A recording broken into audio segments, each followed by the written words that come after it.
Telugu cinema పరిశ్రమకి సంబంధించిన ఖ్యాతిని ఎల్లలు దాటించి అంతర్జాతీయ స్థాయిలో గుర్తింపు అందించిన డైరెక్టర్ ఎస్ఎస్ రాజమౌళి గురించి పరిచయాలు ప్రత్యేకంగా అవసరం లేదు. తీసింది కొన్ని సినిమాలే అయినా ఆ సినిమాలతో భారీ విజయాన్ని సొంతం చేసుకున్నారు రాజమౌళి.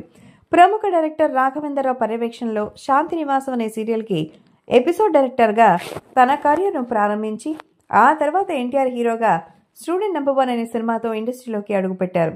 బాహుబలి మూవీతో ఆయన పాన్ ఇండియా దర్శకుడయ్యారు.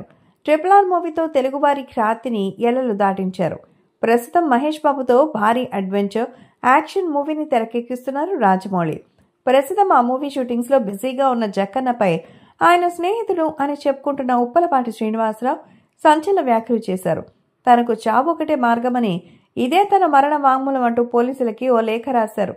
డైరెక్టర్గా మంచి పేరు దక్కించుకున్న రాజమౌళిపై ఇప్పటి వరకు ఒక్క నెగటివ్ మార్క్ కూడా కాలేదు. కానీ తాజాగా రాజమౌళి టార్చర్ చేస్తున్నారని, తన 54 ఏళ్ల వయసులో ఇప్పటికీ ఒంటరిగా ఉండడానికి కారణం రాజమౌళిని, తన జీవితాన్ని రాజమౌళి కోసం త్యాగం చేశానంటూ ఆయన స్నేహితుడు ఉప్పలపాటి శ్రీనివాసరావు మెట్టగూడ పోలీసులకు ఫిర్యాదు చేశారు. తనకు చావొకటే మార్గమని, ఇదే తన మరణ వాంగ్మూలమని అందులో పేర్కొన్నారు.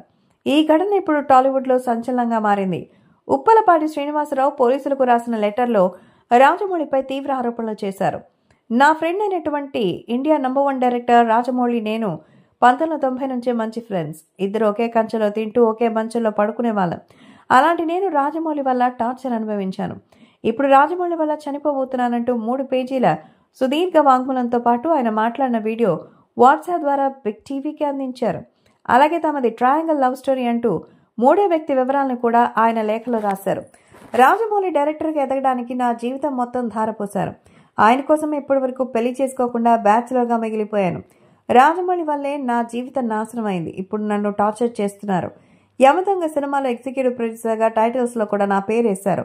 కావాలంటే చెక్ చేసుకోండి అని పేర్కొన్నారు. అంతేకాక రాజమౌళికి క్షుద్ర పూజలు తెలుసని, అందుకే ఆయన సినిమాలు హిట్ అవుతున్నాయని, ఆ విద్యతో ఎవరినైనా లోపరుచుకోగలరని పేర్కొన్నారు.